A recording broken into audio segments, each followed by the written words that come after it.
तरुण भारत नागपूर दिनांक 21 नोव्हेंबर 2022 अग्रलेख ईशान्येकडील राज्य नवयुगाची साक्षीदार.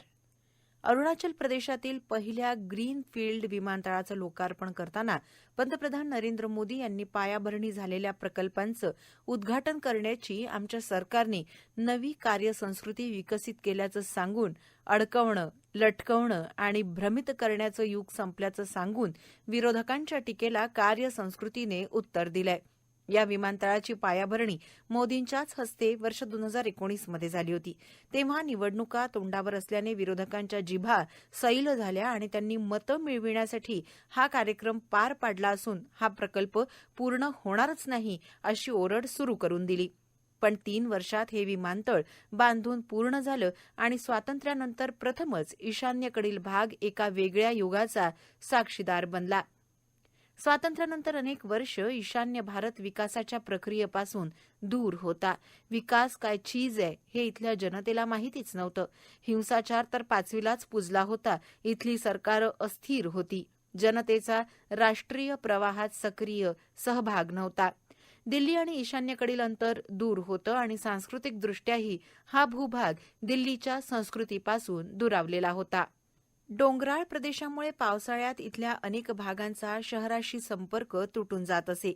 स्वतःचे महसूल वाढवण्याचे स्रोत अत्यल्प आणि फुटकळ असल्यामुळे ईशान्येकडील राज्यांचे सरकारी खजिने कधी भरलेच नाहीत. अनेक जनजातींचे आपापसात वाद आणि ते विकोपाला गेल्यानंतर संघर्षासाठीही मागेपुढे न पाहण्याची वृत्ती फोफावली होती.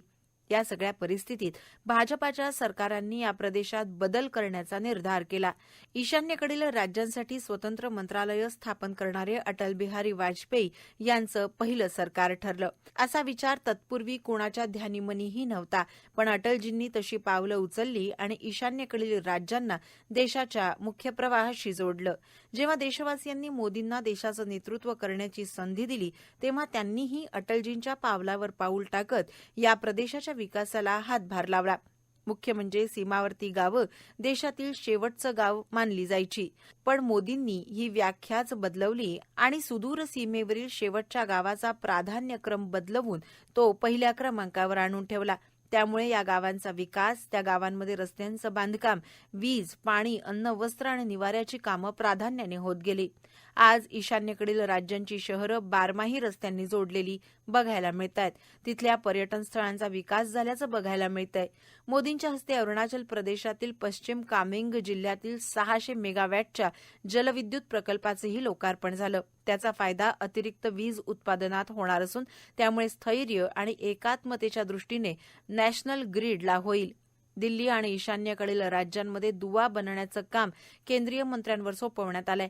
ईशान्येकडील राज्यांचे प्रभारी मंत्री त्यामुळे ठराविक कालावधीत या राज्यांचा दौरा करतात आणि ईशान्येकडील नागरिकांच्या समस्या जाणून घेऊन त्यानुसार पावलं उचलली जात आहेत. या दौऱ्यांमुळे उभय भागांमध्ये निर्माण झालेली वैचारिक पोकळी भरून काढण्याचं कामही होत आहे. मंत्रिमंडळाच्या नुकत्याच झालेल्या एका बैठकीत ईशान्येकडील राज्यांच्या विकासासाठी विशेषतः पायाभूत सुविधा, उद्योग आणि उपजीविका प्रकल्पांसाठी 6,600 कोटी रुपयांचं पॅकेज जाहीर करण्यात आलंय. हे सगळे प्रकल्प ईशान्येकडील राज्यांच्या विकासासाठी नियुक्त मंत्र्यांच्या खात्यामार्फत राबविले जाणार आहेत. या सर्व प्रकल्पांना केंद्र सरकारतर्फे 100% वित्तीय सहाय्य मिळणार आहे. ईशान्येकडील राज्यांमध्ये अनेक समस्या असून त्यावर तोडगा काढण्यासाठी सरकार प्रयत्नशील आहे. मैदानी भागातील लोकांचं स्थलांतर त्यांच्या सांस्कृतिक आणि स्थानिक अस्मितेला धोका निर्माण करतं. विकासाच्या समस्यांव्यतिरिक्त वेगवेगळ्या सीमावर्ती भागांमध्ये घुसखोरी, तस्करी, अंमली पदार्थांची तस्करी यासारख्या विविध सामाजिक समस्या आहेत. आदिवासींमधील विविध गटांमध्ये वर्चस्वाच्या लढाया इथे सातत्याने सुरू असतात. त्यात हिंसाचार हा नित्याचाच भाग असतो. सीमेपलीकडून होणाऱ्या शस्त्रांच्या तस्करीमुळे स्थानिक बेरोजगार तरुण दहशतवादाच्या मार्गी लागण्याचे प्रकारही इथे बघायला मिळतात. ईशान्येकडील विद्यमान आंतरराज्य आणि आंतरराष्ट्रीय प्रादेशिक संघर्ष आहेत जे बहुतेक वेळा ऐतिहासिक सीमा विवादांवर आणि भिन्न वांशिक, आदिवासी किंवा सांस्कृतिक संबंधांवर आधारित असतात. आसाम आणि मिझोराम सीमा विवाद याचं उदाहरण आहे.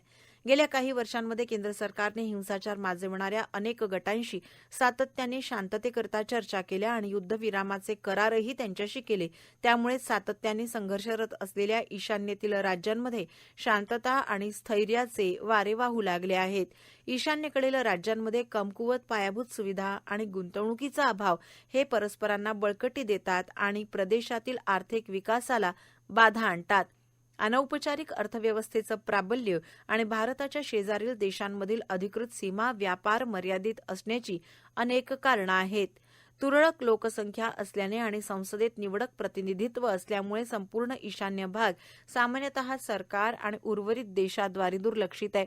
हा परिसर जंगलं आणि नैसर्गिक साधन संपत्तीने अतिशय समृद्ध असला तरी इथे कोणतेही मोठे उद्योगधंदे नाहीत आणि सरकार हे एकमेव रोजगाराचं साधन आहे. असं असलं तरी ईशान्य भारत हा जगातील सांस्कृतिकदृष्ट्या विविध क्षेत्रांपैकी एक आहे.